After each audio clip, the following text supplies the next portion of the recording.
ऐसी ही बेहतरीन कहानियाँ सुनने के लिए केपी नॉवल चैनल को लाइक, शेयर और सब्सक्राइब करें। आने वाली कहानियों के बारे में जानने के लिए हमारे टेलीग्राम से जुड़ें। लिंक डिस्क्रिप्शन में है। BTTH डिसाइपल कैशबैक सिस्टम, अध्याय 241, ज़ियान को शिष्य बनाना।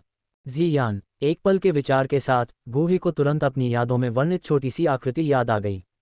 ये सोचते हुए कि जियानान अकादमी में आने का उनका मुख्य उद्देश्य ज़ियान को अपना शिष्य बनाना था, गूही के चेहरे पर खुशी की मुस्कान आ गई। अपनी आत्मा की शक्ति के माध्यम से उसके स्थान को महसूस करते हुए गूही की आकृति धीरे धीरे जहां वह खड़ा था वहां से गायब हो गई। जल्द ही गूही यहां अंतिम गलियारे के अंत में दिखाई दिया। इस समय गूही के बगल में एक छोटी लड़की खड़ी थी जो सफ़ेद कपड़ों में थी, जो केवल उसकी कमर तक पहुंचती थी। छोटी लड़की लगभग 12 या 13 साल की लग रही थी। उसके हल्के बैंगनी बाल उसकी कमर तक गिर रहे थे। उसके गाल बेहद नाजुक थे। उसका रूप मनमोहक था, जैसे कि बारीक नक्काशीदार ज़ैद। जब छोटी लड़की ने अचानक गूही को अपने बगल में आते देखा तो उसने एक कोमल आवाज़ निकाली। उसकी बड़ी, काली, चमकती आंखों में थोड़ी घबराहट दिख रही थी। वह स्पष्ट रूप से चौंक गई थी और उसके हाथ से सुनहरा फल फिसल गया। सुनहरा फल जमीन पर गिरता देख गूही की नज़र तेज हो गई और फल ने तुरंत नीचे गिरना बंद कर दिया और हवा में तैरने लगा। गूही को स्पष्ट रूप से देखने के बाद छोटी लड़की ने जियानान अकादमी के बुजुर्ग के लिबादे को देखा जो उसने पहना हुआ था, और उसने मन ही मन सोचा, मुझे उम्मीद नहीं थी कि मैं अंदर घुसते ही पकड़ा जाऊंगा। क्या दुर्भाग्य है। क्या तुम इसे खाना चाहती हो? गूही आगे बढ़ा, सुनहरा फल उठाया और छोटी लड़की को थमा दिया। गूही को सुनहरा फल देते देख छोटी लड़की ने अपनी मासूम बड़ी आंखों से फल लिया और फिर एक बच्चे जैसी कोमल आवाज में बोली, तुम अकादमी के बुजुर्ग हो, है न? मैंने तुम्हें पहले कभी क्यों नहीं देखा? ये सामान्य बात है कि तुम मुझे नहीं जानती। आखिरकार मैं अभी अभी अकादमी की बुजुर्ग परिषद में शामिल हुआ हूँ, गूही ने समझाया। ओह, कोई आश्चर्य नहीं। गूही का उत्तर सुनकर छोटी लड़की ने बेपरवाही से उत्तर दिया, फिर सुनहरे फल को अपने हाथ में लिया और उसे चबाया। काटने की तीखी आवाज़, जैसे कि चट्टानें टूट रही हों, विशाल कमरे में गूंज उठी। उसने सुनहरे फल में एक छोटा सा छेद किया जहां कुछ दांतों के निशान दिखाई दे रहे थे और सुनहरे तरल की बूंदें टपक रही थीं जो सफ़ेद जेड फ्लोर पर गिर रही थीं, जो देखने में आकर्षक लग रही थीं। क्रंच क्रंच, छोटी लड़की ने फल को चबाया। उसके दांत लगातार हिल रहे थे और उसके मुंह के कोने से सुनहरे तरल की एक धारा बह रही थी जो अंततः उसकी ठुड्डी से नीचे बह रही थी। इस छोटी लड़की के मुंह में कठोर फल एक साधारण नाश्ते की तरह लग रहा था, जिसे आसानी से कुचला और निगला जा सकता था। छोटी लड़की को औषधीय घटक के रूप में इस्तेमाल होने वाले फल को खाते हुए देखकर गूही ने अंदर ही अंदर आह भरी। वास्तव में ताइक्सू प्राचीन ड्रैगन की रक्तरेखा होने के कारण वह अवयवों की जंगली औषधीय शक्ति की उपेक्षा कर सकती थी। अगर वह उसे एक शिष्य के रूप में ले सकता तो उसकी साधना निश्चित रूप से फिर से बढ़ जाती। ये सोचते हुए गूही ने मुस्कुराते हुए छोटी लड़की से पूछा, छोटी, क्या इसका स्वाद अच्छा है? गूही का सवाल सुनकर छोटी लड़की ने जल्दी से अपने मुंह में फल निगल लिया और फिर बुदबुदाया, ये स्वादिष्ट नहीं है। वास्तव में ये बहुत बुरा है। लेकिन ये कहने के बाद छोटी लड़की ने एक दयनीय नज़र दिखाई और कहा, लेकिन अगर मुझे बड़ा होना है तो मुझे ये चीज़ें खानी होंगी। ओह, क्या यह इसमें निहित शक्तिशाली ऊर्जा के कारण है कि आप इसे खाते हैं? गूही ने मुस्कुराते हुए पूछा। महम, छोटी लड़की ने सिर हिलाया, फिर अपने हाथ में सुनहरे फल को कुतरना जारी रखा। क्या आप इन सामग्रियों से बनी स्वादिष्ट गोलियां खाना चाहती हैं? जैसे ही उसने कहा, गूही ने अपना हाथ उठाया और काउंटर पर एक जेड प्लेट से एक औषधीय जड़ी बूटी निकाली जो एक सफ़ेद मूली की तरह दिख रही थी। रिफाइनिंग, आप एक कीमियागर हैं, छोटी लड़की ने धीरे से कहा और उसकी जिज्ञासु निगाहों के नीचे गूही के हाथ में एक धधकती हुई गोली की लौ दिखाई दी जिसने तुरंत पूरे कमरे को लाल चमक से रोशन कर दिया। मूली जैसी औषधीय जड़ी बूटी को गोली की लौ में जल्दी से फेंकने के बाद गूही ने अपनी स्थानिक अंगूठी से एक चेरी के आकार का लाल फल निकाला और उसे गोली की लौ में डाल दिया। 1 मिनट से भी कम समय में दोनों अवयवों को संपीड़ित किया गया और एक लोंगन के आकार की गोली में मिलाया गया जिस पर लाल और सफ़ेद पैटर्न सजे हुए थे। इसकी खुशबू बहुत अच्छी है। गूही के हाथ में गोली से निकलने वाली सुगंधित सुगंध को सूंघते हुए छोटी लड़की की आंखें तुरंत चमक उठीं, जैसे कि वे चमक सकती हों। यहाँ, इसे खाओ। गूही ने बिना किसी दूसरे विचार के गोली उसे थमा दी। हे, छोटी लड़की हंसी, उत्साह से गूही के हाथ से गोली ली और बिना किसी हिचकिचाहट के उसे निगल लिया। धीरे से चबाते हुए छोटी लड़की के चेहरे पर विशुद्ध आनंद का भाव दिखाई दिया। जल्द ही छोटी लड़की द्वारा चबाई गई और निली गई गोली शुद्ध और जंगली औषधीय शक्ति की धाराओं में बदल गई जो उसके पूरे शरीर में बह गई। यह मीठा है, बहुत स्वादिष्ट है। क्या तुम अब मेरे लिए कुछ और परिष्कृत कर सकते हो? गोली खत्म करने के बाद छोटी लड़की ने अपने होंठ चाटे, पूरी तरह से संतुष्ट दिख रही थी। ये देखकर गूहे ने कुछ परेशान होने का नाटक किया और कहा, ठीक है, इन गोलियों को परिष्कृत करने में काफ़ी मेहनत लगती है, लेकिन क्या? गूहे को हिचकिचाते हुए देखकर छोटी लड़की थोड़ी चिंतित हो गई। अगर यह मेरे शिष्यों के लिए है तो थोड़ा प्रयास कुछ भी नहीं है। शिष्य, गूहे के शब्दों में महत्वपूर्ण जानकारी को समझते हुए छोटी लड़की ने बड़बड़ाते हुए कहा, तो आपका शिष्य होने का मतलब है कि मैं हर दिन ऐसी स्वादिष्ट गोलियां खा सकती हूँ? सही है, मेरे शिष्यों को हर दिन ऐसी गोलियां खाने को मिलती हैं। गूहे ने निश्चितता के साथ पुष्टि की। तो मैं भी आपकी शिष्य बनना चाहती हूँ। छोटी लड़की ने अचानक उत्साह से गूहे की पतलून खींची, कृपया मुझे अपना शिष्य बना लें। मुझे तो ये भी नहीं पता कि तुम्हारा नाम क्या है, छोटी? गूहे ने चेहरे पर मुस्कान के साथ पूछा। जियान, मेरा नाम जियान है, जियान ने जल्दी से कहा, अभी भी गूहे की पतलून हिलाते हुए। ठीक है, हिलना बंद करो, अपने गुरु का नाम याद रखो। गूहे, गूहे, नाम दोहराते हुए जियान के चेहरे पर खुशी का भाव दिखाई दिया। तो तुम सहमत हो? हे, क्या शिक्षक अब मेरे लिए कुछ और गोलियां परिष्कृत कर सकते हैं? हाँ, लेकिन हमें थोड़ा इंतजार करना होगा। चलो पहले यहाँ से निकल चलें। गूहे ने सिर हिलाया और कहा, ओह, अगर ऐसा है तो मैं अपने साथ थोड़ा और ले जाऊंगा। ऐसा कहने के बाद जियान ने जेड प्लेट को पकड़ा, उस पर लगी मुहरों का उस पर कोई असर नहीं हुआ। रुकने से पहले उसने 7 या 8 जड़ी बूटियां लीं। हालांकि गूहे ने जो किया उससे जियान की आंखें चौंक कर चौड़ी हो गईं। अपने हाथ को धीरे से ऊपर उठाते ही पूरे गलियारे में अलमारियों पर रखी सभी औषधीय जड़ी बूटियां उसके स्टोरेज रिंग की ओर उड़ गईं। अध्याय 242, जियान का आश्चर्य। यह बहुत ज्यादा है। गूहे को जड़ी बूटियां इकट्ठा करते देख जियान का मुंह खुला रह गया, उसके पास शब्द नहीं थे। अगले ही पल जियान ने जड़ी बूटियों के ढेर पर नजर डाली जो उसके हाथ में था और अचानक उसे लगा कि वह एक देहाती आदमी है। तुम यहाँ क्यों खड़े हो, चलो। जियान के छोटे से सिर को थपथपाते हुए जियान सीधे बाहर की ओर बढ़ गया। शिक्षक, मेरा इंतजार करो। गूहे के थपथपाने से चौंककर जियान अपनी अचंभे से बाहर निकली और उसके पीछे दौड़ी। जब वे फिर से ऊर्जा अवरोध के पास पहुंचे तो जियान ने सुकियान द्वारा दिया गया जेड टोकन नहीं निकाला, बल्कि बिना किसी बाधा के सीधे अवरोध से होकर निकल गया। पीछे पीछे जियान जीहे को इस तरह से बाहर निकलते देखकर थोड़ा हैरान हुआ। उसने अपने सुंदर छोटे हाथ से ऊर्जा अवरोध को छूने के लिए हाथ बढ़ाया और कुछ प्रयासों के बाद बिना किसी बाधा के पार हो गई। ऊर्जा अवरोध को पार करते हुए गूहे धीरे धीरे गलियारे के अंत में एक छोटे से केबिन की ओर बढ़ा और जैसे ही वे पास पहुंचे उन्होंने अंदर एल्दहुओ और एल्दहाओ की बातचीत सुनी। एल्दहुओ, क्या आपको लगता है कि मैं बाद में एल्दगू से कुछ गोलियां परिष्कृत करने में मदद करने के लिए कह सकता हूं? आज नहीं, आखिरकार एल्दगू अभी अभी आए हैं और उन्होंने मेरे लिए एक गोली परिष्कृत की है। उनसे अभी पूछना थोड़ा मुश्किल हो सकता है। आपको इंतजार करना चाहिए और पहले उनसे मिलने का दूसरा अवसर ढूंढना चाहिए। एक अच्छा रिश्ता स्थापित करना अधिक महत्वपूर्ण है। ठीक है, इन चीज़ों को जल्दी नहीं किया जा सकता। ... उनकी बातचीत सुनकर गूहे के चेहरे पर एक हल्की मुस्कान आ गई। एल्दहुओ, एल्दहाओ, गूहे ने धीरे से पुकारा और अंदर मौजूद दोनों ने तुरंत अपने चेहरे पर मुस्कान के साथ दरवाजे की ओर देखा, एक साथ कहा, बड़े गो, क्या आपने अपनी जड़ी बूटियां चुन ली हैं? बड़े हुओं के साथ अपनी बातचीत के बाद गूहे के प्रति बड़े हाव का रवैया पूरी तरह से बदल गया था। उनके स्वर में सम्मान भरा हुआ था। हालांकि उनकी टिप्पणियों के बाद उन्होंने देखा कि सफ़ेद कपड़ों में हल्के बैंगनी बालों वाली एक छोटी लड़की उनके सामने आ रही थी। जियान और उसके हाथों में जड़ी बूटियों को देखकर अपनी बूढ़ी आंखों को झपकाते हुए बड़े हाव एक पल के एहसास के बाद अचानक अपनी कुर्सी से उठ खड़े हुए, जोर से चिल्लाते हुए, तुम फिर से? क्या तुम यहाँ खाने के बजाय बाहर अपनी जड़ी बूटियाँ नहीं ढूंढ सकते? जब यहाँ पहले से ही जड़ी बूटियाँ मौजूद हैं तो उन्हें खुद ढूंढना बहुत मुश्किल है। मैं उन्हें क्यों नहीं खाऊंगा? तुम बहुत ज़्यादा बोलते हो, बूढ़े। ऐसा ही करते रहो, नहीं तो मुझे तुम्हें मारना पड़ सकता है। जियान ने बड़े हाव को तिरछी नज़र से देखा और अपनी मुट्ठी ऊपर उठाई। जियान की हरकतों ने बड़े हाव को स्पष्ट रूप से परेशान कर दिया, जो गुस्से में थे, किसी भी क्षण फटने के लिए तैयार लग रहे थे। हालांकि ये याद करते हुए कि गूहे अभी भी वहां था, उसने अचानक अपनी आवाज़ कम कर दी। अगली बार मैं तुम्हारे साथ समझौता कर लूंगा। जियान की ओर इशारा करते हुए उसने फुसफुसाया, अपने कपड़े ठीक किए और फिर अपनी नज़र गूहे पर घुमाई। जियान के कारण उसके चेहरे पर गुस्सा तुरंत एक गर्म मुस्कान में बदल गया। बड़े गो, ये छोटी सी बच्ची अक्सर औषधीय जड़ी बूटियों के भंडार में दावत खाने आती है, इसलिए मैं अभी थोड़ा गलत था। अध्याय 242, जियान का आश्चर्य। ये ठीक है, गूहे ने अपनी मिलनसार मुस्कान बनाए रखी, फिर जियान की ओर इशारा करते हुए उसने दोनों से कहा, जिसके बारे में बात कर रहा हूँ, ये काफ़ी संयोग है।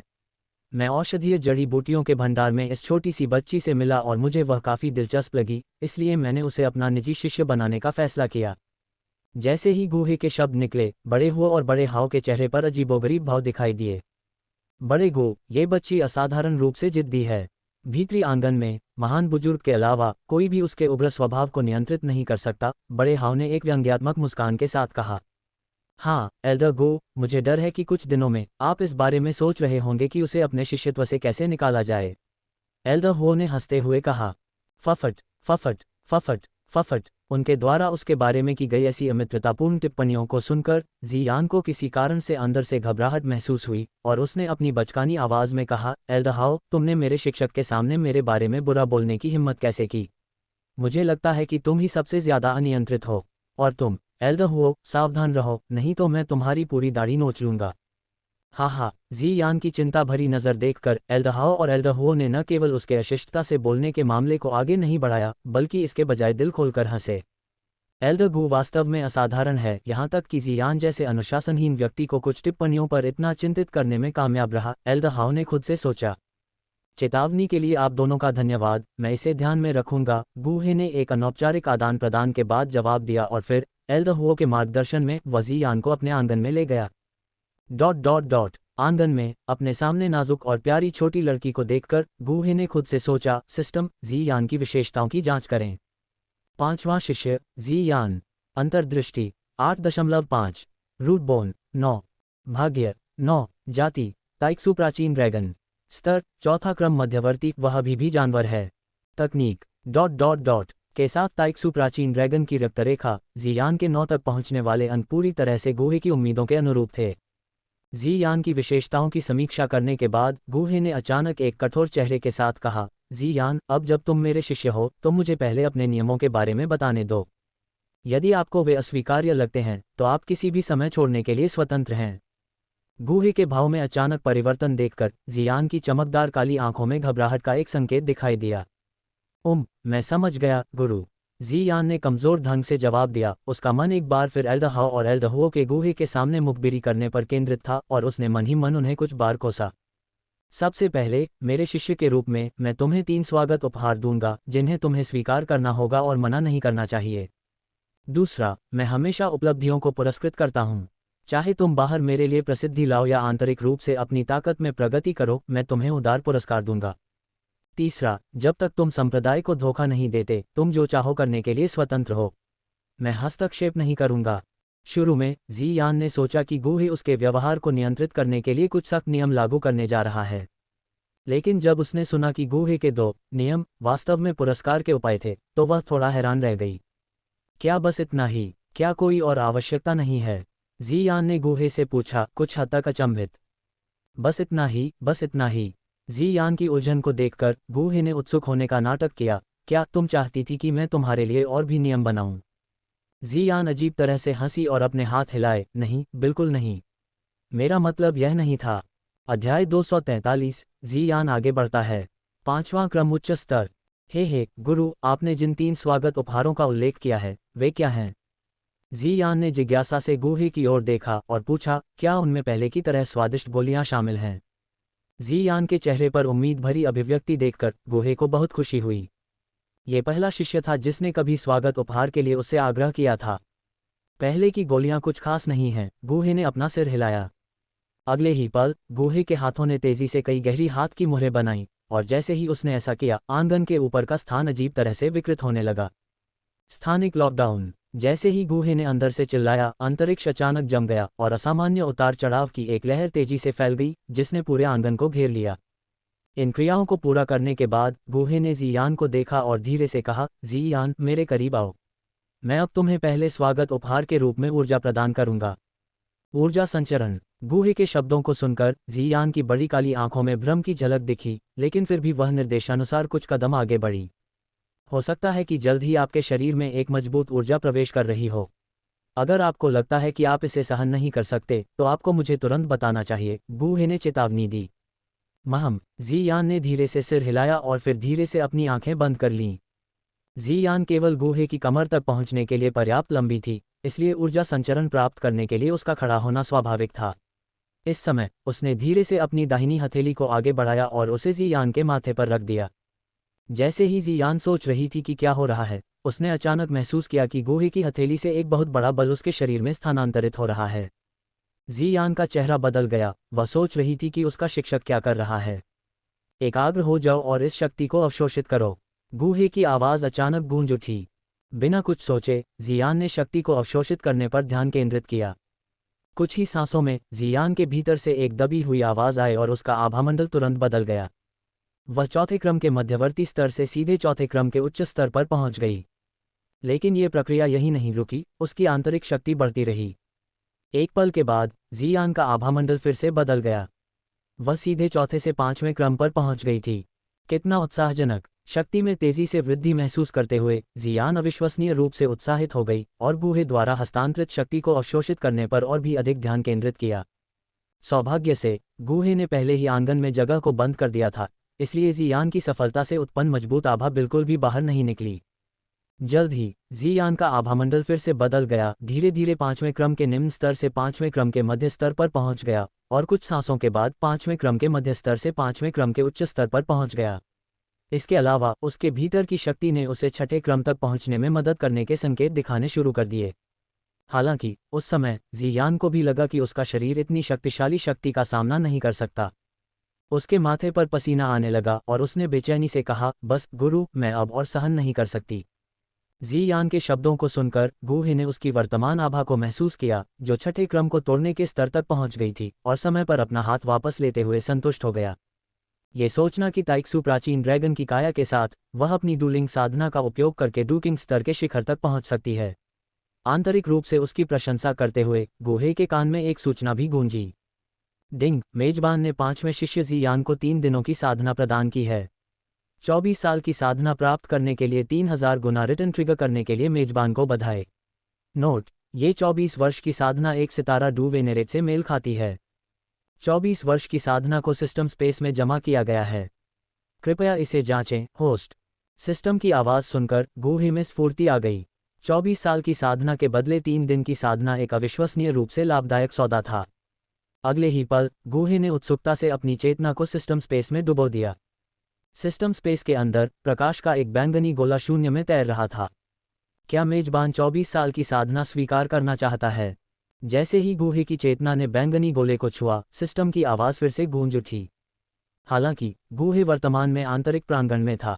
यदि वह इस ऊर्जा को यहां अवशोषित करना चाहता है तो अंतरिक्ष को सील करने के बाद भी डूजून की सफलता के कारण होने वाले हिंसक उतार चढ़ाव को छिपाया नहीं जा सकता। इस बात को ध्यान में रखते हुए गुहे ने अपनी चेतना को सिस्टम स्पेस से वापस ले लिया। उसके सामने खड़ी जियान उत्सुकता से अपने साधना स्तर में बदलावों की जांच कर रही थी। अचानक उसकी पीठ के पीछे बैंगनी डूक्यूई पंखों की एक जोड़ी फट गई। डूक्यूई के पंख हल्के से फड़फड़ाए और जियान का शरीर हल्के से हवा में ऊपर उठा। वाह, हा, मैं उड़ सकता हूँ। हवा में से एक बचकानी हंसी आई। काश मैं इस तरह की ऊर्जा का संचार 2 बार और प्राप्त कर पाता। उन्नति की मिठास का स्वाद चखने के बाद जियान गुहे की आकृति को देखकर उत्साह से भर गई। हालांकि जब उसने सोचा कि उसकी सफलता के लिए ऊर्जा गुहे से स्थानांतरित हो रही है तो उसे अचानक थोड़ा दोषी महसूस हुआ। जियान में आए बदलावों को देखकर गुहे भी बहुत खुश थी। जियान की सफलता की दर को देखते हुए वह निश्चित रूप से अगली बार और भी अधिक ऊर्जा का सामना करने में सक्षम होगी, जिससे उसे और भी अधिक रिटर्न मिल सके। अगला आपका दूसरा स्वागत उपहार है। हवा में उड़ते हुए जियान को देखते हुए गुहे ने एक ठंडा जेड बॉक्स पेश किया। यह क्या है? ऐसा लग रहा था कि इसमें कुछ औषधीय पदार्थ या कुछ ऐसा ही है। गुहे को ठंडा जेड बॉक्स निकालते हुए देखकर जियान ने अपने डूक्यूई पंखों को नियंत्रित किया और धीरे से वापस जमीन पर उतर गई। शिक्षक, क्या इसमें पहले वाली स्वादिष्ट गोलियां हैं? इसे खोलो और खुद ही देखो, गुहे ने हल्की हंसी के साथ कहा। गुहे की मुस्कान देखकर जियान कुछ हद तक उम्मीद से ठंडे जेड बॉक्स का ढक्कन उठाया। जैसे ही उसने इसे थोड़ा खोला, बॉक्स से अचानक सुनहरे प्रकाश की एक किरण आसमान की ओर फूट पड़ी, जिससे वह चौंक गई और जल्दी से ढक्कन बंद कर दिया। शिक्षक, इस गोली से निकलने वाली रोशनी इतनी तेज है, यह उन बूढ़े लोगों को आकर्षित नहीं करेगी, है न? जियान ने कुछ हद तक घबराते हुए कहा।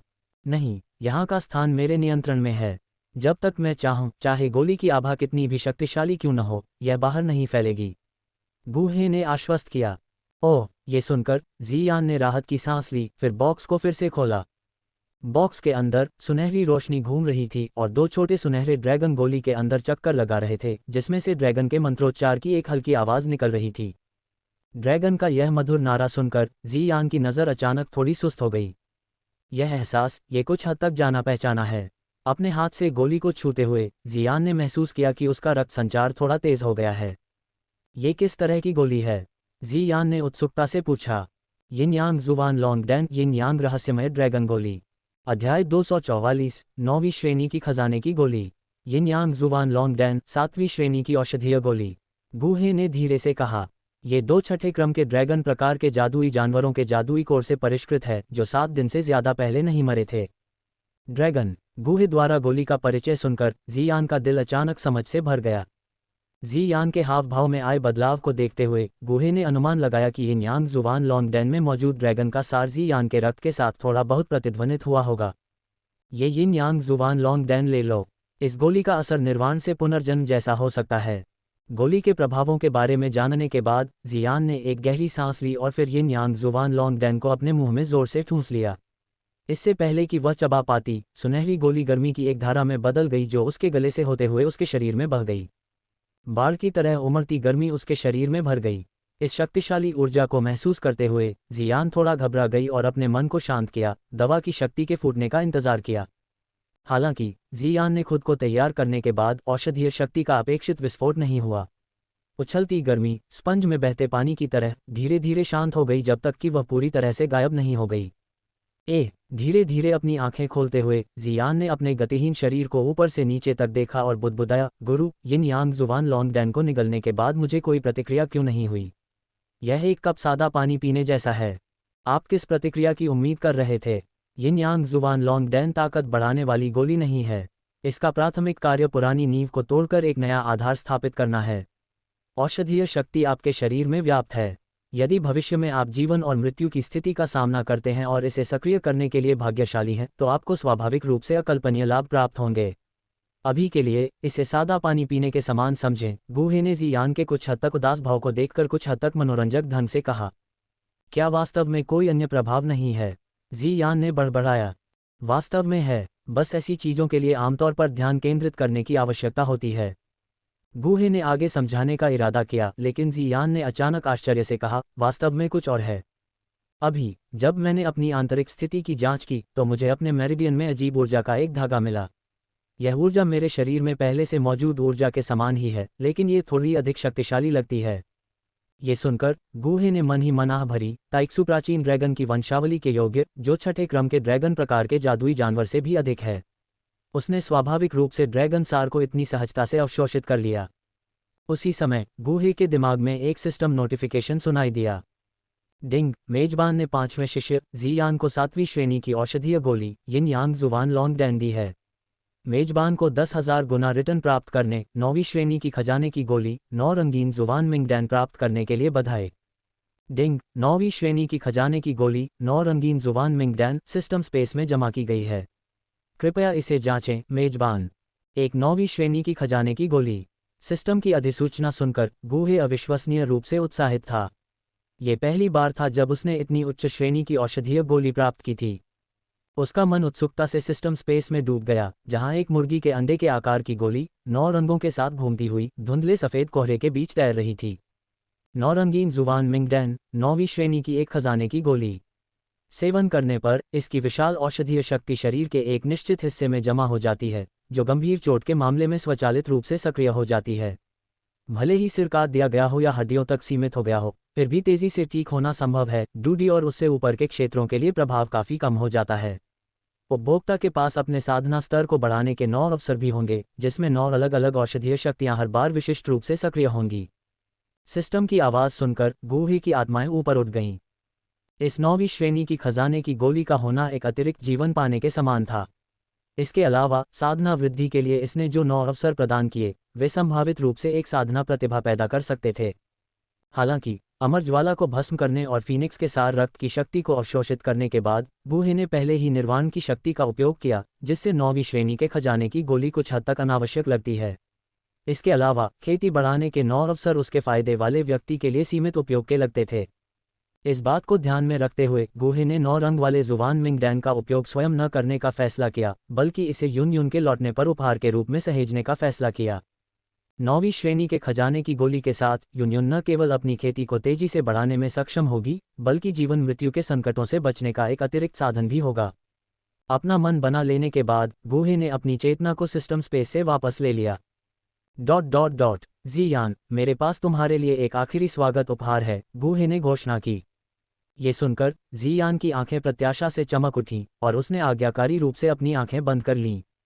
गुहे ने अपनी हथेली को ज़ियान के मुकुट पर कुशलता से रखा और फिर एक तकनीक का उपयोग करके ब्लैक हॉर्न क्षेत्र से प्राप्त एक निम्न स्तरीय पृथ्वी स्तरीय मार्शल कौशल ऑरोरा पाम को ज़ियान तक पहुंचाया। ज़ियान के प्रतिक्रिया करने से पहले उसने अपने दिमाग में सूचनाओं का एक विशाल प्रवाह महसूस किया। उसने ध्यान केंद्रित किया और शांति से इस विशाल जानकारी को आत्मसात किया। एक पल के बाद ज़ियान ने ज्ञान को पूरी तरह से आत्मसात कर लिया था। साथ ही गुहे के दिमाग में एक और सिस्टम नोटिफिकेशन गूंज उठा। डिंग, ये पता चला है कि मेजबान ने 5वें शिष्य ज़ियान को निम्न स्तरीय पृथ्वी स्तरीय मार्शल कौशल ऑरोरा फिस्ट प्रदान किया है। मेजबान को 10,000 गुना रिटर्न प्राप्त करने, निम्न स्तरीय स्वर्ग स्तरीय मार्शल कौशल तियान जुबान पाम प्राप्त करने के लिए बधाई।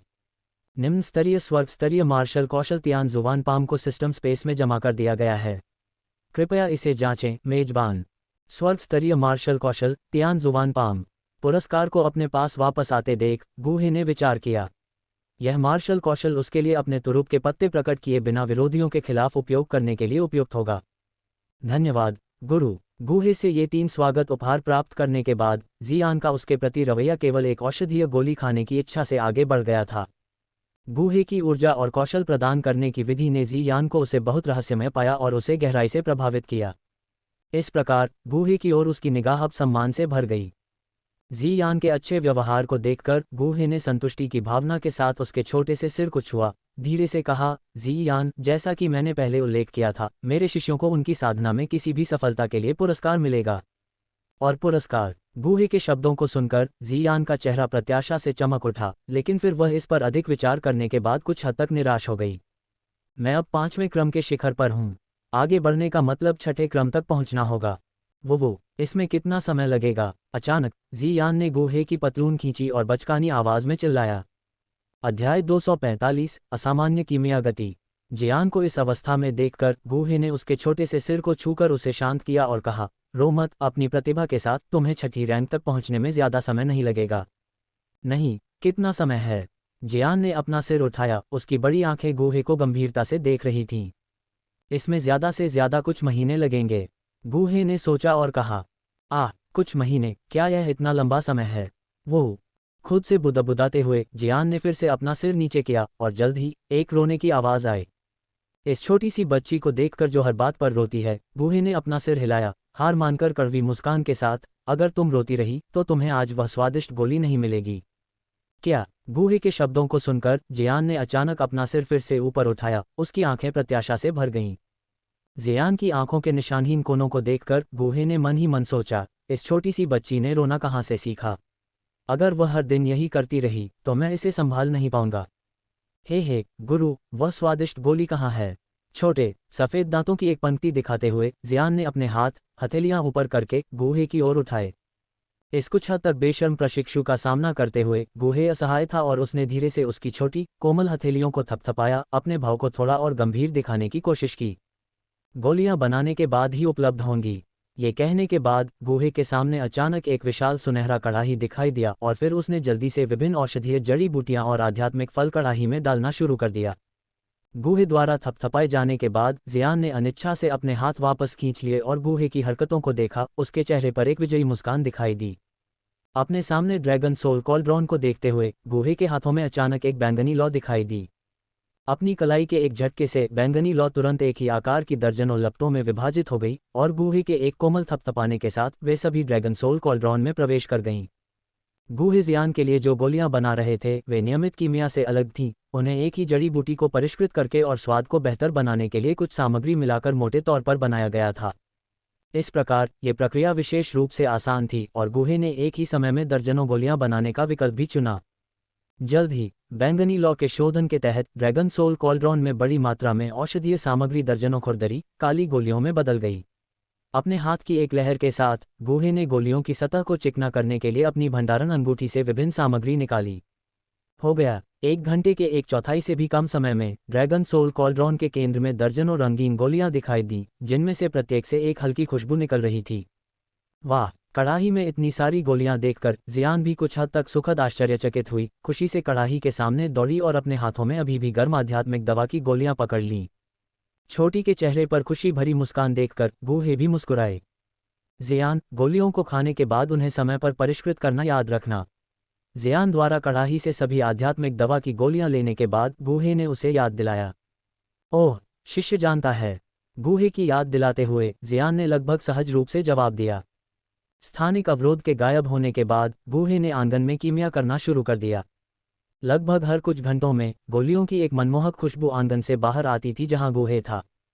पूरे 5 दिनों तक ये स्थिति जारी रहने के बाद आंतरिक आंगन में लगभग हर छात्र, जिसमें बुजुर्ग और प्रशिक्षक भी शामिल थे, को पता था कि छठी कक्षा के कीमियागर के पद तक पहुंचने वाला एक बुजुर्ग अकादमी में आया था।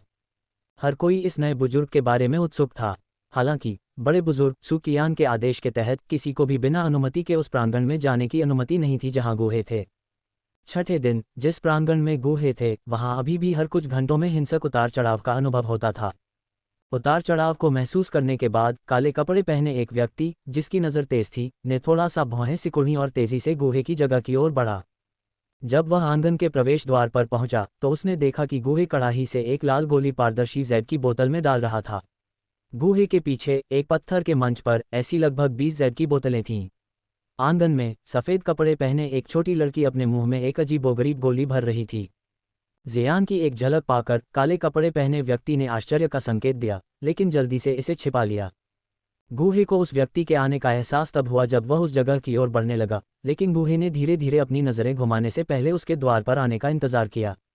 उस पल गुहे ने आराम से जेड की बोतल अपने पीछे पत्थर के मंच पर रख दी और फिर पीछे मुड़कर प्रवेश द्वार पर खड़ी सु कियान को देखा, जो मुस्कुरा रही थी और कह रही थी, महान बुजुर्ग, आपकी टाइमिंग एकदम सही है। मैंने पिछली बार ली गई सभी औषधीय सामग्री का इस्तेमाल कर लिया है। गुहे को सु कियान का अभिवादन करते हुए सुनकर आंगन में मौजूद जियान ने जल्दी से प्रवेश द्वार की ओर देखा। दरवाजे पर काली आकृति को देखकर उसने सहज रूप से चबाई हुई आध्यात्मिक दवा की गोली को अपने मुंह में निगल लिया और उसकी अभिव्यक्ति गंभीर हो गई। हालांकि उस समय उसकी छोटी छोटी हरकतें किसी की नज़र में नहीं आईं। आंगन के प्रवेश द्वार पर गुहे के शब्दों को सुनकर सु कियान की आंखों में तुरंत गहरा सदमा दिखा। ये ज्ञात था कि गुहे ने पिछली बार जो औषधीय सामग्री ली थी वह पूरे आंतरिक प्रांगण के औषधीय जड़ी बूटियों के भंडार का 5वां हिस्सा थी। केवल 6 दिनों में ये पहले ही समाप्त हो चुकी थी। कीमिया की इस भयानक गति को केवल राक्षसी ही कहा जा सकता है। अगर एल्डर गुहे को और औषधीय सामग्री की आवश्यकता है तो बेझिझक उन्हें औषधीय जड़ी बूटियों के भंडार से ले लें। इस समय सु कियान, हालांकि मुस्कुरा रही थी, वास्तव में दांत पीसते हुए बोल रही थी, अंदर से असहज महसूस कर रही थी। पत्थर के मंच पर जेड की बोतलों की ओर इशारा करते हुए गुहे ने सु कियान की ओर मुस्कुराते हुए कहा, महान बुजुर्ग के शब्दों से मैं बहुत अधिक सहज महसूस कर रहा हूँ। ये गोलियां हैं जो मैंने इस बार बनाई हैं। मेरे नियमों के अनुसार आधी मेरी हैं और बाकी आधी अकादमी की हैं। क्या? सु कियान शुरू में गुहे के खर्चों को वहन करने में सक्षम न होने के बारे में चिंतित था, लेकिन गुहे के शब्दों को सुनकर उसका दिल तुरंत उत्साह से भर गया और उसके चेहरे पर खुशी की झलक दिखाई दी। ये ज्ञात है कि गोलियां बनाने के लिए कीमियागर को नियुक्त करने के लिए आमतौर पर सामग्री के 2 सेट तैयार करने की आवश्यकता होती है, और कभी कभी 3 या 4 सेट भी, इससे पहले कि कोई कीमियागर मदद करने के लिए सहमत हो, और यह कीमियागर को एक एहसान भी देता है। लेकिन अब गुहे प्रभावी रूप से केवल आधी सामग्री ले रहा था, जिसका मतलब था कि अकादमी को बहुत अच्छा सौदा मिल रहा था। आपकी कड़ी मेहनत के लिए धन्यवाद एल्डर गु। एक क्षण के स्तब्ध रहने के बाद सु कियान ने गुहे के पास जाकर ईमानदारी से कहा, ऐसी लगातार कीमियागिरी में बहुत अधिक आध्यात्मिक ऊर्जा खर्च होती होगी। एल्डर गु को आराम करने पर ध्यान देना चाहिए। अध्याय 246, गिरे हुए हृदय की ज्वाला के लिए योजना बनाना। आपकी चिंता के लिए धन्यवाद महान बुजुर्ग। कीमिया के इस सत्र के बाद मैं आराम के रूप में पहाड़ों में कुछ जड़ी बूटियां खोजने की योजना बना रहा हूं। गुहे ने सिर हिलाया। बोलने के बाद गुहे ने पत्थर के मंच पर रखी जेड की आधी बोतलें अपनी ओर खींची और उन्हें सु कियान को सौंप दिया। जेड की बोतलों में गोलियों का संक्षिप्त निरीक्षण करने के बाद सु कियान की मुस्कान गहरी हो गई। इन जैद की बोतलों में 3 छठी कक्षा की गोलियां थीं और बाकी सभी 5वीं कक्षा की गोलियां थीं। महान बुजुर्ग, जैसे ही सुकियान को मिली गोलियों से खुशी हुई, जियान की बचकानी आवाज़ सुनाई दी। सुकियान को पहले ही एल्डर हो से जियान के गूहे द्वारा अपने साथ ले जाने के बारे में पता चल गया था, इसलिए वह इस समय बहुत आश्चर्यचकित नहीं था। जियान, अब जब तुम एल्डरगो के संरक्षण में हो तो तुम्हें पहले की तरह शरारती नहीं होना चाहिए, सुकियान ने गंभीरता से कहा। मुझे पता है, महान बुजुर्ग, जियान ने धीरे से उत्तर दिया। अगर बुजुर्ग हो या किसी और ने जियान को शरारती कहा होता या कुछ और कहा होता तो जियान शायद तुरंत पलटवार करती और हो सकता है कि इससे लड़ाई भी हो जाती। लेकिन अब जब सुकियान बोल रही थी तो जियान को अपने दिल में कोई प्रतिरोध महसूस नहीं हुआ। बड़े गो, कृपया अब से इस लड़की जियान का अच्छे से ख्याल रखना। जियान के बोलने के बाद सुकियान ने एक बार फिर गूहे से अपनी भावनाएं व्यक्त कीं। चिंता मत करो, महान बुजुर्ग, मैं गूहे अपने शिष्यों के साथ कभी भी अनुचित व्यवहार नहीं करूंगा। सुकियान की बातें सुनकर गूहे ने बहुत गंभीरता से उत्तर दिया। मैं देख सकता हूं कि यह लड़की यहाँ काफी सहज है। सुकियान की आंखें जियान के मुंह के कोने में आध्यात्मिक दवा की गोली के अवशेषों पर पड़ी, उसकी आंखों में एक मुस्कान चमक उठी। इस लड़की के लिए एल्डरगो के पास प्रशिक्षु होना सौभाग्य की बात थी, कम से कम उसे भविष्य में गोलियों के बारे में चिंता नहीं करनी पड़ेगी। ... ओह, आखिरकार वह चला गया। गूहे ने सुकियान को विदा करने के बाद जियान, जो गंभीर भाव के साथ अकड़कर खड़ी थी, ने अचानक राहत की लंबी सांस ली और फिर अपने पहले वाले चंचल और मुस्कुराते हुए व्यवहार में लौट आए। पहले और बाद में जियान के व्यवहार में बड़ा अंतर देखकर गूहे सोचने से खुद को रोक नहीं सका, ये लड़की मेरे सामने इतनी जीवंत है, सुकियान का सामना करते समय वह कैसे डरपोक हो जाती है। क्या ऐसा हो सकता है कि मेरा भाव सुकियान जितना गंभीर नहीं है? ये सोचते हुए गूहे ने अचानक कठोर चेहरे के साथ पुकारा, जियान। गूहे की तेज आवाज सुनकर जियान ने हैरान आंखों से उसकी ओर देखा। क्या हुआ, गुरु? अगले ही पल गूहे के कानों में कुछ हद तक दुखी बचकानी आवाज आई। जियान की काली आंखों की जोड़ी ने पहले उलझन दिखाई, फिर एक दयनीय नज़र में बदल गई। कुछ नहीं टीचर, बस आपको बताना चाहता था कि मुझे आज बाहर जाना है और शायद देर से वापस आऊं। ऐसी आंखों की जोड़ी देखने के बाद किसी कारण से गूहे ने पाया कि उसकी आवाज़ कठोर नहीं लग रही थी। ओह, मैं समझ गया। ठीक है टीचर, कृपया जाकर जल्दी वापस आएं। जियान की आवाज़ थोड़ी चकित लग रही थी। ... आंतरिक प्रांगण से निकलने के बाद गूहे जल्दी से कनान अकादमी के आंतरिक प्रांगण के चारों ओर गहरे पहाड़ों की ओर बढ़ गया।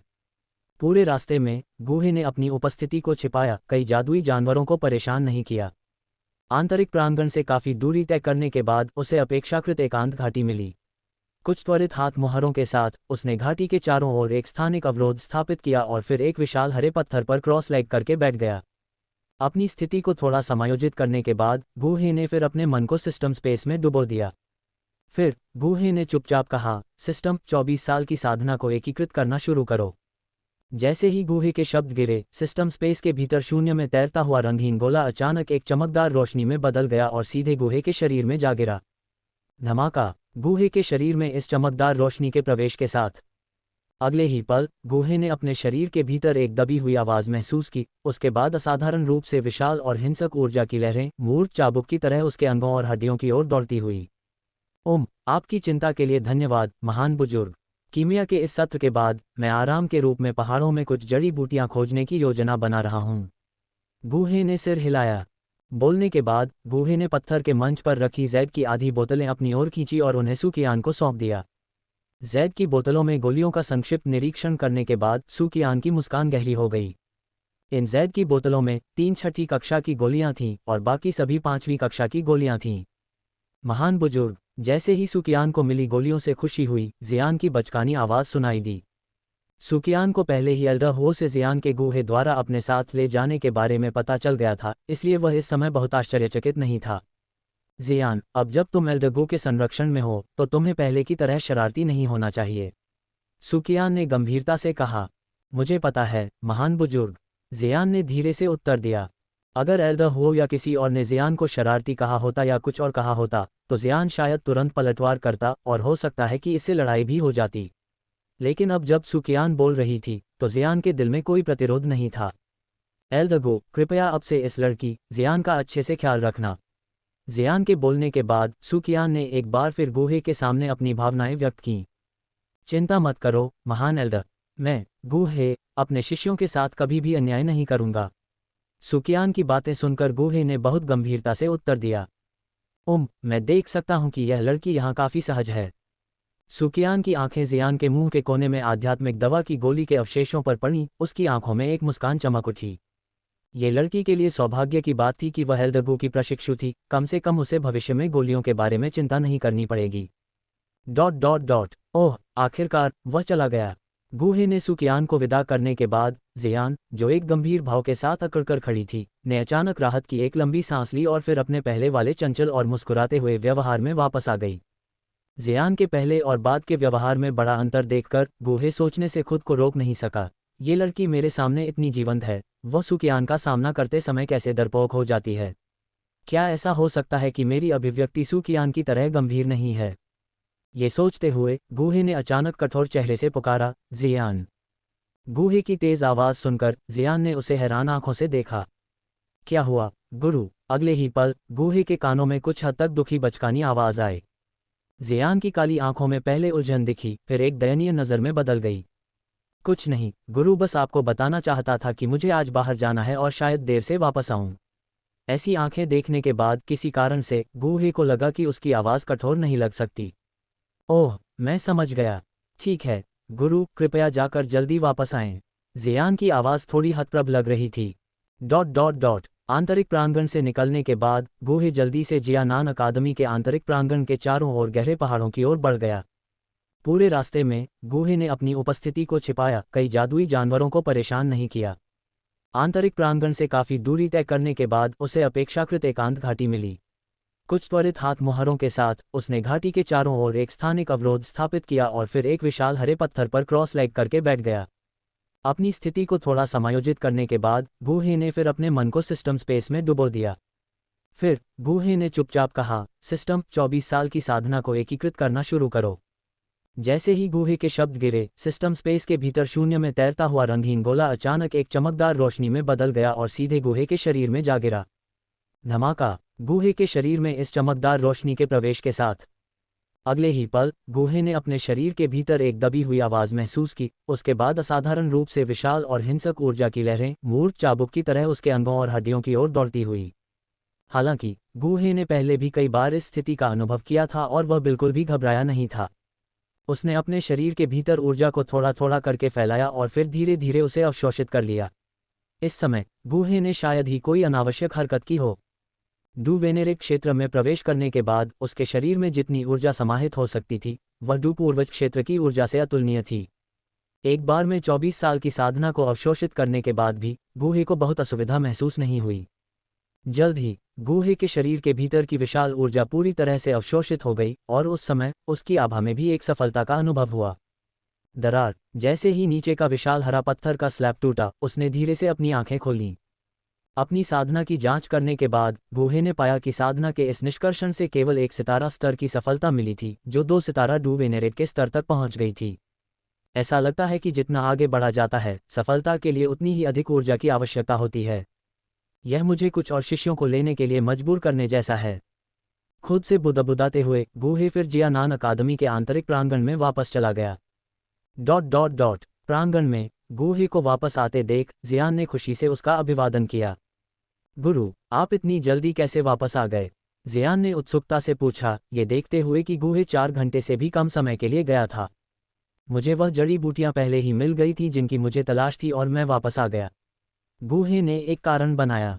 जब उसने जियान को अपने मुंह में एक और आध्यात्मिक दवा की गोली भरते देखा तो गूहे के मुंह का कोना फड़क उठा और वह ये कहने से खुद को रोक नहीं सका, जियान, तुम पिछले कुछ दिनों से ये आध्यात्मिक दवा की गोलियां खा रही हो, क्या तुमने इस औषधीय शक्ति को परिष्कृत करने के लिए साधना करने के बारे में नहीं सोचा?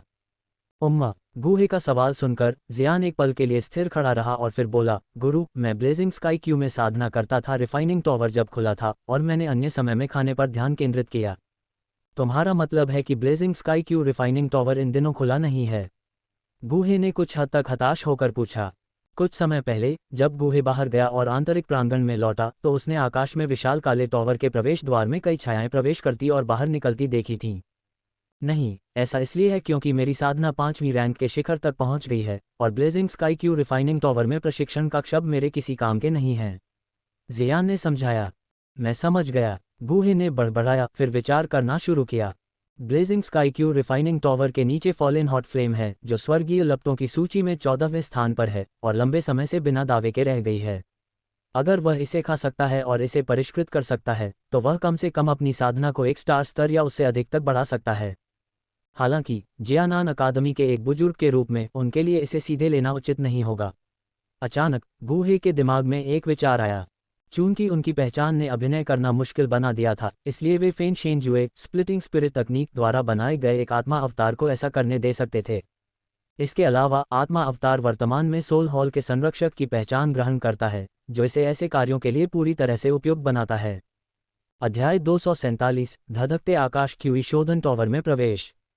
दफन आत्मा रिज आत्मा हॉल शाखा। एक भयानक काला कोहरा अचानक मुख्य हॉल से बाहर निकला, फिर तेजी से जियानान अकादमी की दिशा में पहुंचा। जियानान अकादमी का आंतरिक प्रांगण। एक योजना बनाने के बाद गूहे ने स्थिति की जांच करने के लिए सबसे पहले धधकते आकाश क्यूई शोधन टॉवर पर जाने का फैसला किया। जियान, आपके शिक्षक को फिर से बाहर जाने की जरूरत है। जियान को सूचित करने के बाद गूहे ने काले टॉवर की दिशा की ओर उड़ान भरी, क्योंकि उसे याद था। थोड़ी देर में गूहे एक विशाल चौक के ऊपर पहुंच गया। इस समय लगभग 5 या 6 छात्र भी साधना के लिए धधकते आकाश क्यूई शोधन टॉवर में प्रवेश कर रहे थे। जब उन्होंने गूहे को अपने पीछे डू क्यूई पंखों के साथ आकाश में देखा, तो उन्हें पता चल गया कि वह अकादमी का कोई बुजुर्ग होगा। नमस्कार बुजुर्ग। नमस्कार बुजुर्ग। गूहे के नीचे से कई सम्मानजनक आवाजें आईं। इस पर गूहे ने बस थोड़ा सिर हिलाया, फिर सीधे काले टॉवर के प्रवेश द्वार की ओर बढ़ गया। ये कौन सा बुजुर्ग है? मैंने उसे पहले कभी क्यों नहीं देखा? इतना छोटा, क्या ये वही महान बुजुर्ग गूहे हो सकता है जिसके बारे में हाल ही में बात की गई है? गूहे के blazing sky Qi refining tower में प्रवेश करने के बाद चौक पर खड़े कुछ छात्रों ने गूहे की पीठ को देखा और अपनी अटकलें लगाईं। ये सही है, ये जिया मा साम्राज्य से बुजुर्ग गूहे है। बड़बड़ाहट के बीच अचानक सफ़ेद कपड़े पहने एक युवक ने बहुत आत्मविश्वास से कहा। ओह! सफ़ेद कपड़े पहने युवक को इतना आश्वस्त सुनकर सभी ने अपनी नज़रें उसकी ओर घुमाईं। लिंग फेंग, सुनने से लगता है कि तुम इस बुजुर्ग गूहे को जानते हो। नीले वस्त्र पहने एक युवक ने उत्सुकता से पूछा। मैं वाकई बुजुर्ग गूहे को जानता हूँ। वह जियामा साम्राज्य में अंतिम कीमियागर सम्मेलन का चैंपियन था और मेरे जियानान अकादमी में आने से पहले ही वह 6 सितारा कीमियागर के दायरे में पहुंच गया था। लिंग फैंग ने बड़े गर्व के साथ कहा। मेरे पिता मुझे जिस भोज में ले गए थे, वहां मुझे एल्डर गूहे से मिलने का सौभाग्य मिला।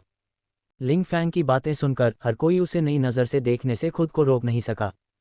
यह अप्रत्याशित था कि लिंग फैंग वास्तव में अकादमी में एकमात्र 6 सितारा कीमियागर को जानता था। लिंग फैंग, चूंकि आप एल्डर गूहे को जानते हैं, तो क्या आप उनसे किंग लिंग गोली को परिष्कृत करने में मेरी मदद करने के लिए कह सकते हैं? लिंग फैंग, मैं आपसे ये भी कहना चाहता हूं कि कृपया एल्डर गूहे से मुझे परिष्कृत करने में मदद करने का अनुरोध करें। अचानक लिंग फैंग के बगल में खड़े अन्य लोग उससे गोलियों को परिष्कृत करने में मदद करने के लिए गूहे से विनती करने के लिए कह रहे थे।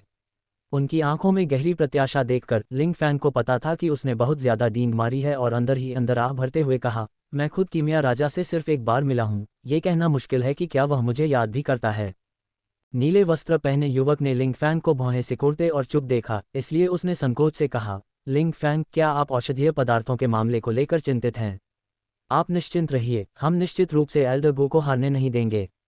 अन्य लोगों ने भी यही कहा। हाँ, चिंता मत करो, मैंने सामग्री के 2 सेट तैयार किए हैं, इससे आपको शर्मिंदगी महसूस नहीं होगी। अगर एल्डर गू को पता चले कि जियानान अकादमी में जियामा साम्राज्य के लोग हैं, तो वह निश्चित रूप से खुश होंगे, शायद वह इसे मुफ्त में परिष्कृत भी कर दें। कई लोगों द्वारा सौंपी गई सामग्रियों को देखते हुए लिंग फैंग ने लगभग अनिच्छा से उन्हें स्वीकार कर लिया। मैं अपनी पूरी कोशिश करूंगा, लेकिन एल्डर गू का स्वभाव कुछ हद तक अप्रत्याशित है, इसलिए बहुत अधिक उम्मीदें न रखना सबसे अच्छा है। लोगों से सामग्री स्वीकार करने के बाद लिंग फैंग ने एहतियाती उम्मीदें रखीं। Blazing sky QE refining tower के अंदर। जैसे ही उसने अंदर कदम रखा, गूहे को बाहरी दुनिया की तुलना में यहाँ का अंतर महसूस हुआ। तापमान बहुत अधिक था, और अगर इसे अवरुद्ध करने वाले काले टॉवर का निर्माण करने वाली विशेष ठंडी सामग्री नहीं होती, तो ये स्थान शायद ज्वालामुखी जितना गर्म हो जाता।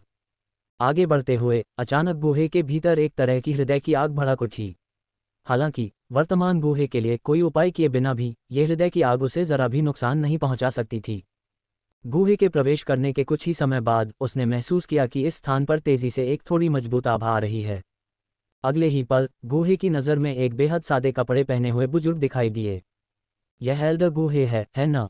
गूहे को देखकर बुजुर्ग के चेहरे पर भाव विशेष रूप से उत्साहित हो गए। मैं वास्तव में गूहे हूँ। मुझे लगता है कि आप इस जगह के टॉवर संरक्षक बुजुर्ग हैं, एल्डर लियू।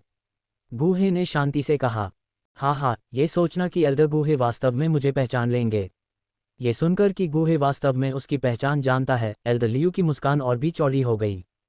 मैंने कुछ दिन पहले महान एल्डर और अन्य एल्डर से टॉवर संरक्षक एल्डर के बारे में सुना था, गूहे ने सीधे कहा। मैं समझ गया। एल्डर लियू ने सिर हिलाया और फिर अचानक कुछ सोचा। जल्दी से गूहे से कहा, यह एल्डर गू की blazing sky QE refining tower का निरीक्षण करने की पहली यात्रा है, क्यों न लियू को आगे बढ़ने दिया जाए। मैं यहाँ बस एक सामान्य सैर के लिए आया हूँ, एल्डर लियू का समय लेना उचित नहीं होगा। एल्डर लियू के सुझाव को सुनकर गूहे ने विनम्रता से मना कर दिया। तो बहुत अच्छा। गूहे के शब्दों को सुनकर एल्डर लियू बहुत चतुराई से चले गए। ... ये blazing sky QE refining tower, जो गहरे भूमिगत में दफन है और केवल अपने शिखर का एक हिस्सा ही दिखा रहा है, का आंतरिक क्षेत्र बहुत बड़ा था।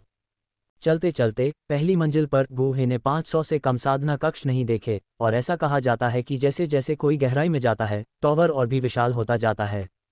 इनमें से ज्यादातर साधना कक्ष व्यस्त थे, इसलिए गूहे को रास्ते में ज्यादा छात्र नहीं मिले। जल्द ही गूहे टॉवर के केंद्रीय क्षेत्र में पहुंच गया। नीचे देखने पर गूहे के सामने एक अथाह अंधेरा छेद दिखाई दिया। छेद एक तरह के भयानक अंधेरे से भरा हुआ था, जिसमें लगभग कोई रोशनी नहीं थी, जो पूरे blazing sky QE refining tower से होकर गुजर रही थी। अगर शिखर का आवरण न होता तो शायद ये गहरा अंधेरा छेद आसमान से साफ देखा जा सकता था।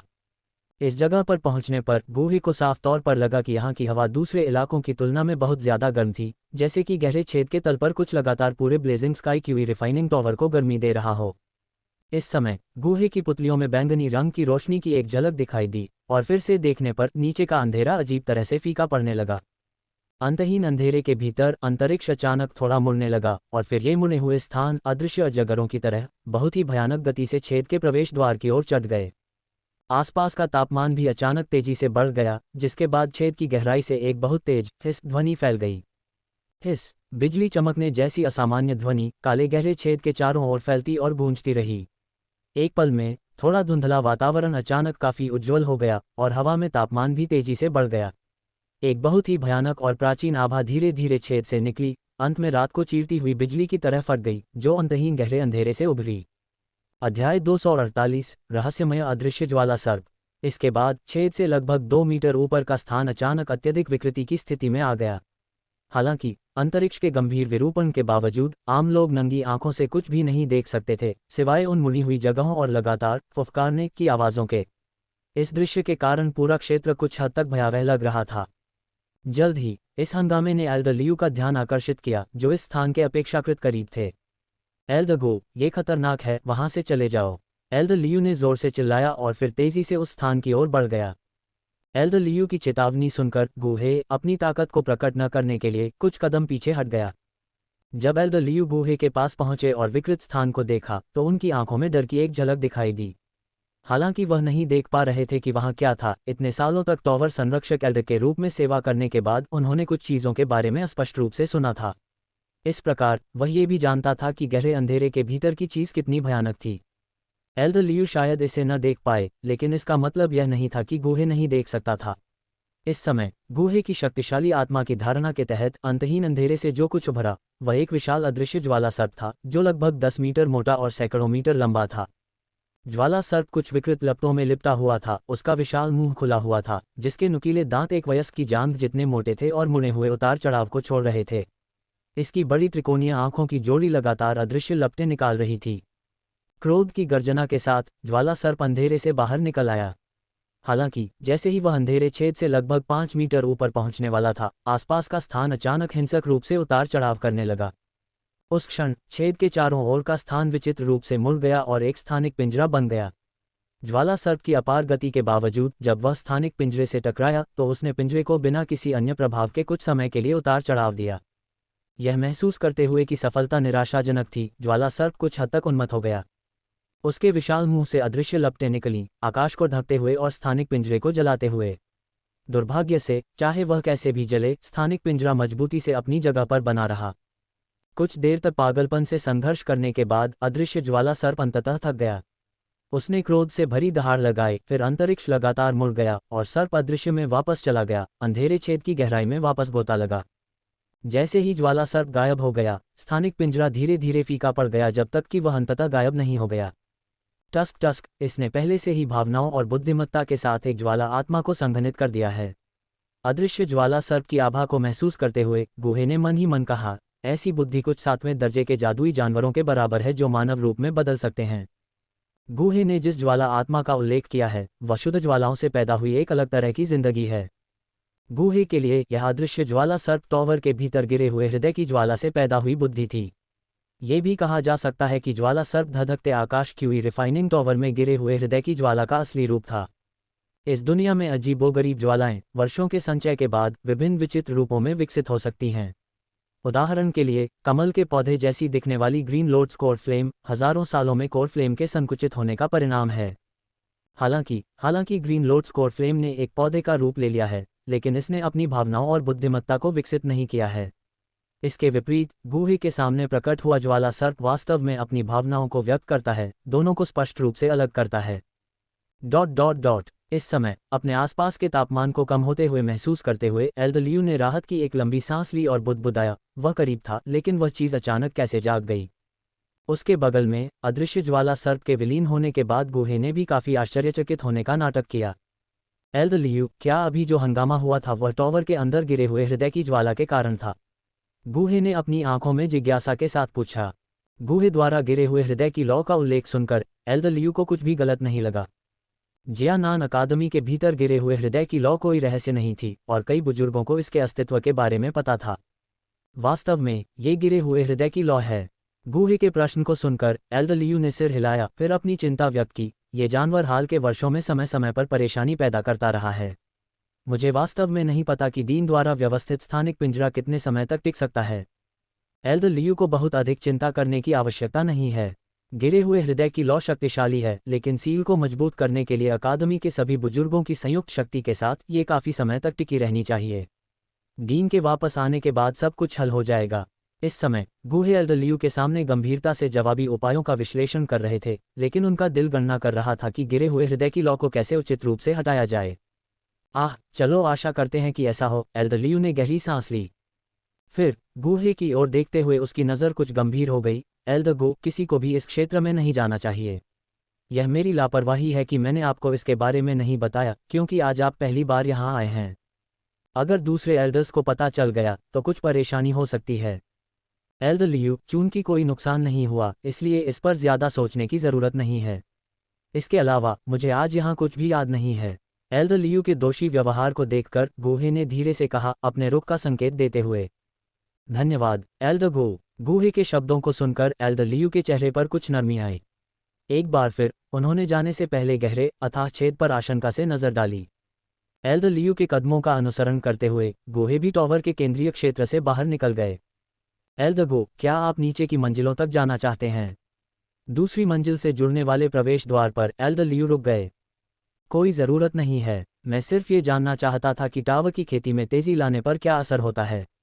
लेकिन लगता है कि यह मेरे किसी काम का नहीं है। गुहे ने अपना सिर हिलाया। हाँ, एल्दरगो सही कह रहे हैं। हमारे स्तर पर टावर के अंदर का उच्च तापमान वास्तव में बहुत कम असर करता है। एल्दरलियू दिल खोलकर हंसे।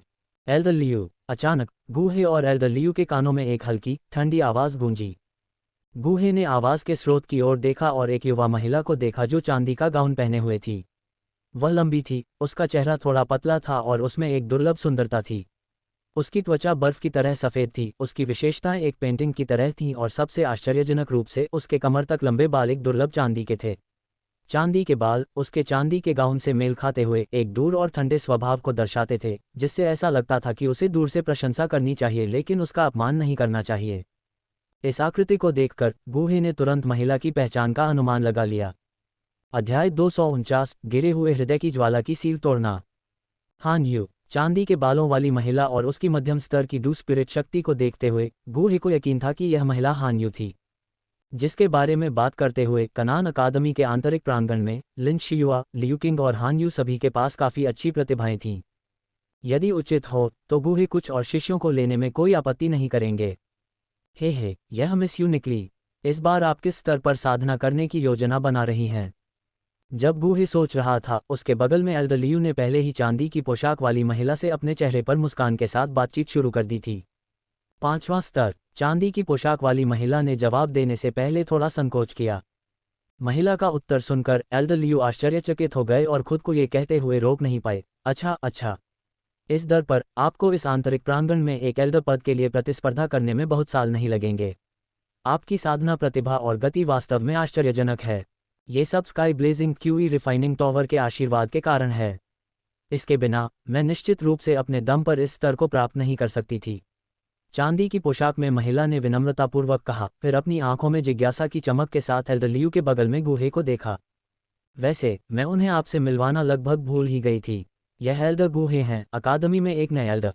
गूहे की ओर महिला की नज़र देखकर एल्डर लियू ने जल्दी से उनका परिचय कराया। क्या यह एल्डर गूहे हैं जो अकादमी में नए 6 रैंक के कीमियागर हैं? एल्डर लियू का परिचय सुनकर हान यू बहुत आश्चर्यचकित हुई। अभी कुछ क्षण पहले उसने सोचा था कि एल्डर लियू के बगल में खड़े गूहे अकादमी में उच्च वरिष्ठता वाले एक वरिष्ठ भाई थे। हान यू एल्डर गू को अपना सम्मान देती है। गूहे की पहचान जानने के बाद हान यू ने बहुत औपचारिक रूप से उनके सामने सिर झुकाया। हान यू मध्य प्रांत के उत्तरी क्षेत्र के एक प्रमुख परिवार से थी, जिसमें कई डू सम्राट विशेषज्ञ और यहाँ तक कि उसके परिवार में एक डू पूर्वज भी थे।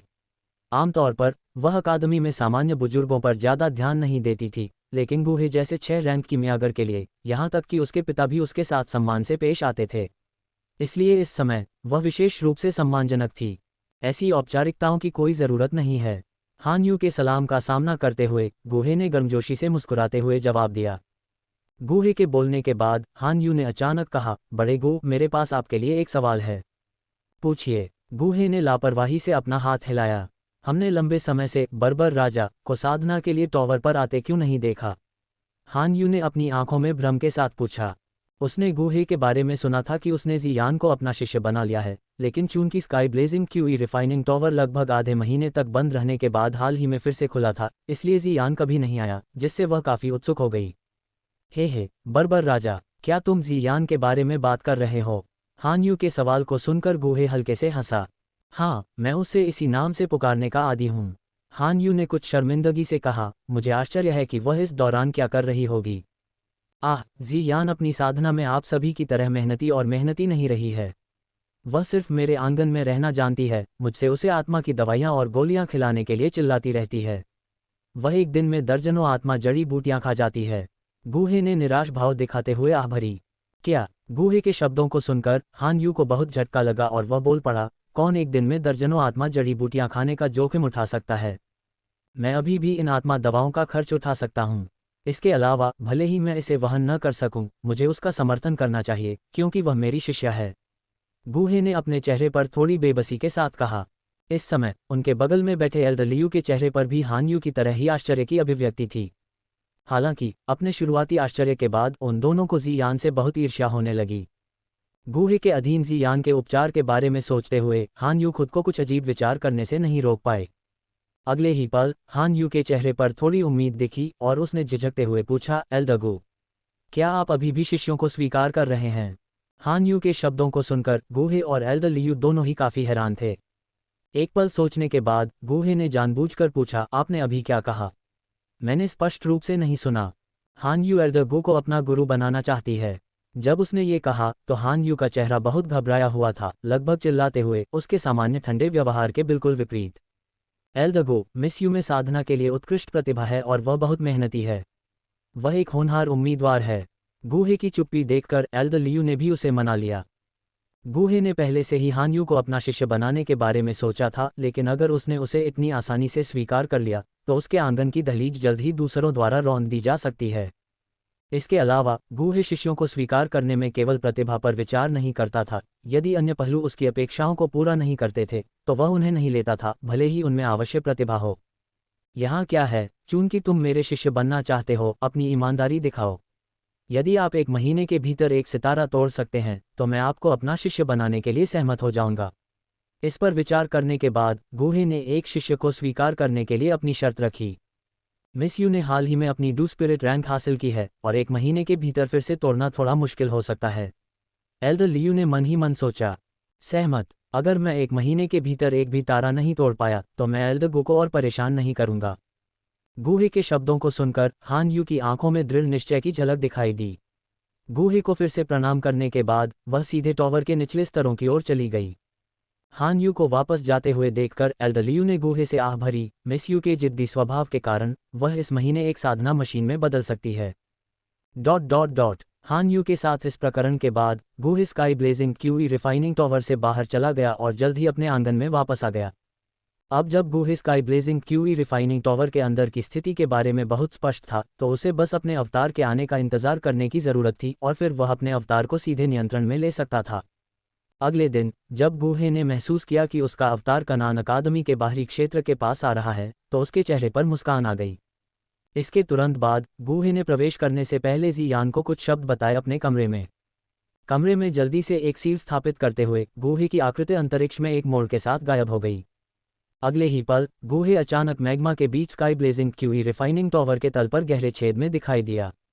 इस मैग्मा से भरे क्षेत्र में दिखाई देने पर गूहे ने जल्दी से गहरे छेद के शिखर के ऊपर छिपी हुई काली ऊर्जा ढाल की और कई हाथ की मुहरें चलाईं, फिर एक बैंगनी लौ को बुलाया और मैग्मा पर कई बार प्रहार किया। इन क्रियाओं को पूरा करने के बाद गूहे की आकृति फिर से भयावह रूप से गायब हो गई। जैसे ही गूहे की आकृति गायब हुई, जिस मैग्मा में वह था वहां से अचानक चमकती आंखों जैसी 2 तेज रोशनी की किरणें निकलीं।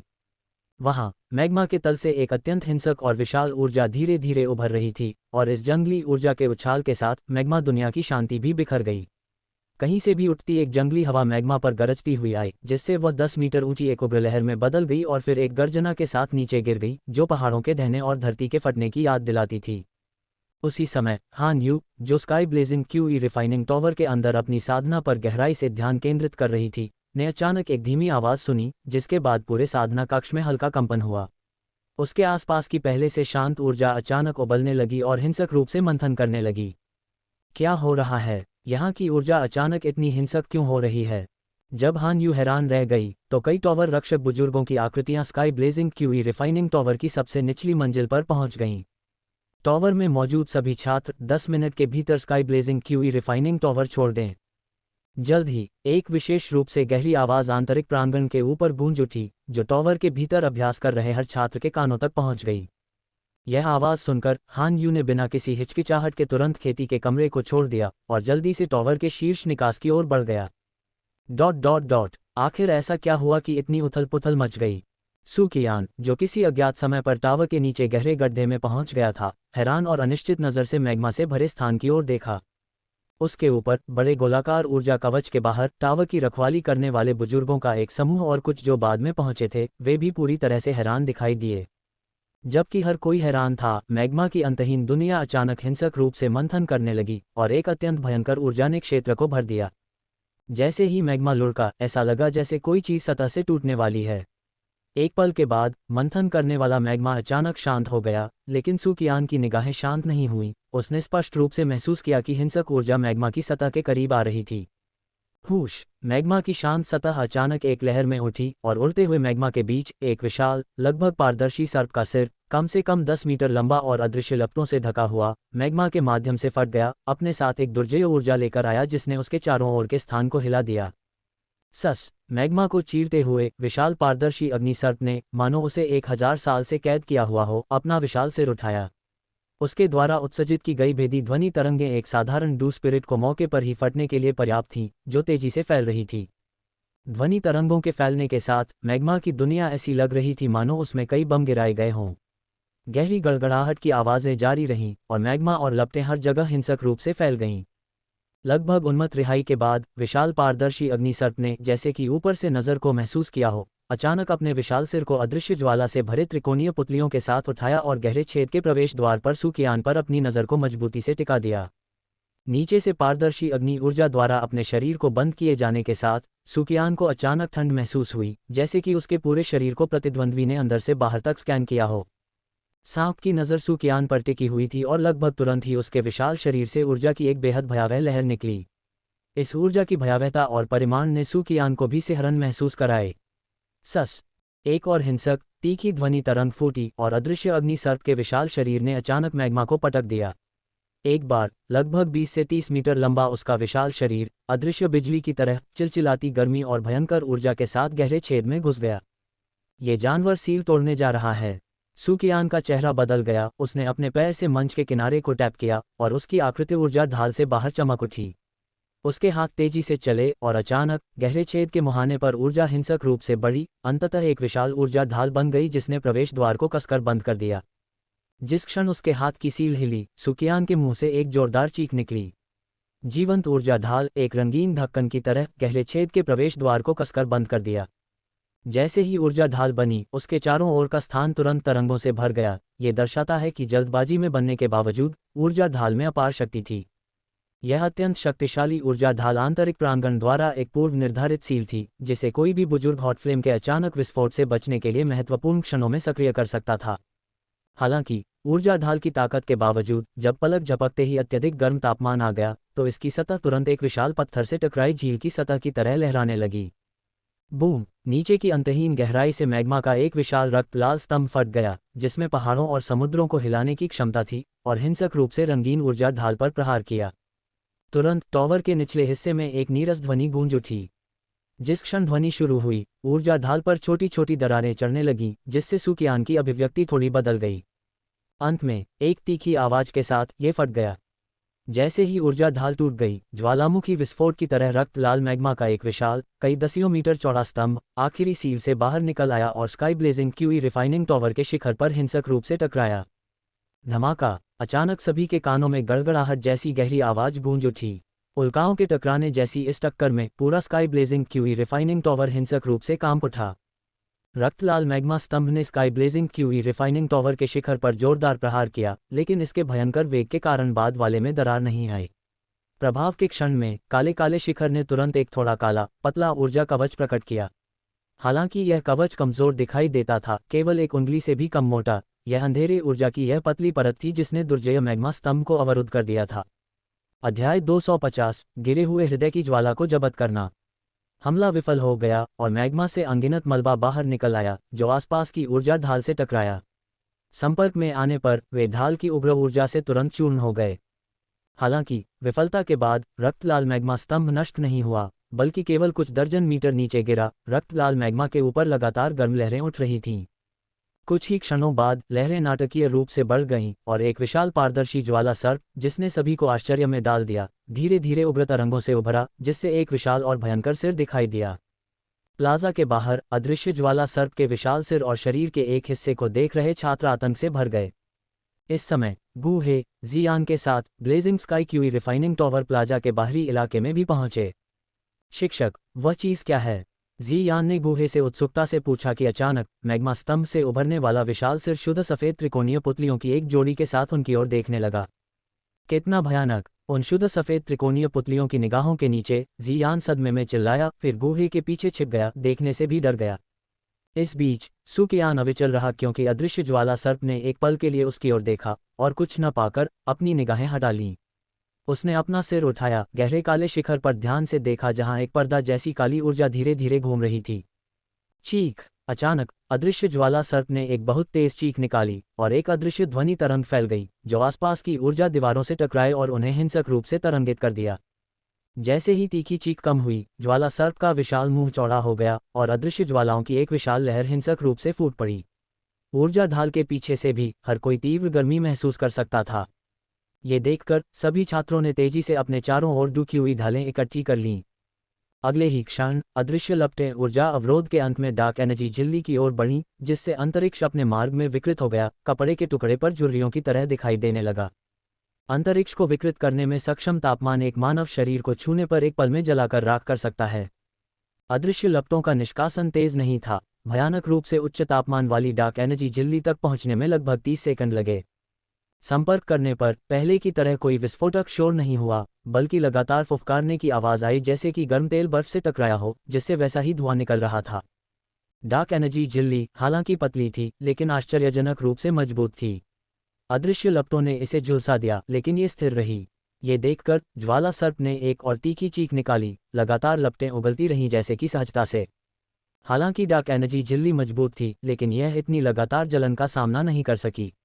समय के साथ ये देखने वालों की निगाह में पतला और अधिक पारदर्शी होता गया। डार्क एनर्जी मेम्ब्रेन के कमजोर होते देख फ्लेम सर्प ने खुशी से चीख निकाली और भयानक शक्तिशाली अदृश्य लपटों को और भी अधिक जोर से उगलना शुरू कर दिया। लंबे समय तक जलने के बाद डार्क एनर्जी मेम्ब्रेन धीरे धीरे कमजोर होती गई। लगभग 5 मिनट बाद ये लगभग पारदर्शी हो गई, जाहिर तौर पर ढहने के कगार पर। ये कैसे हो सकता है? किसी तरह ये प्राणी अपनी ऊर्जा को बहुत अधिक बढ़ाने में कामयाब रहा है।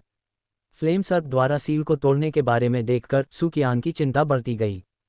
अगले ही पल वह अपने फेफड़ों की पूरी ताकत से चिल्लाया, सभी 1 और किलोमीटर पीछे हटें। आकाश से सू कियान की आवाज़ सुनकर गूहे मुड़ा और जियान को सुरक्षित स्थान पर जाने का निर्देश दिया, जबकि वह अन्य बुजुर्गों के साथ रहा। अब हम क्या करें, ग्रैंड एल्डर? एक बुजुर्ग ने तत्काल पूछा। अगर फॉलेन हॉट फ्लेम सील को तोड़ता है तो इसके गंभीर परिणाम हो सकते हैं। स्थिति को देखते हुए मोहर ज्यादा समय तक नहीं टिकेगी और बाहरी प्रांगण के बुजुर्गों को आने में कुछ समय लगेगा। हम केवल डीन द्वारा छोड़े गए भव्य स्वरूप को आजमा सकते हैं। यह क्या है? जब सू कियान विचार कर रहा था, उसने अचानक एक अत्यंत शक्तिशाली आभा को तेजी से अपनी ओर आते देखा।